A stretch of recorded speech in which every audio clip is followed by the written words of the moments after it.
Bos, Toyota Corolla Altis 1.8 auto spek E tahun 2018. Kereta dah cantik, cat dah baru, condition semua okey, tak ada masalah. Kereta ni boleh loan bank, loan kredit dan loan kedai. Kalau nak beli cash pun boleh. Kalau berminat boleh datang kedai, tengok kereta, boleh test drive. Kereta ni accident free, kereta boleh jalan jauh, tak ada masalah. Jom kita tengok bahagian dalam.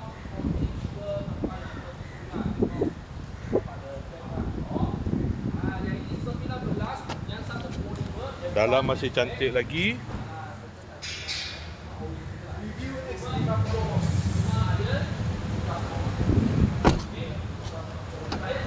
Kereta ni guna push start button, aircon semua okey lagi. Aircon sejuk.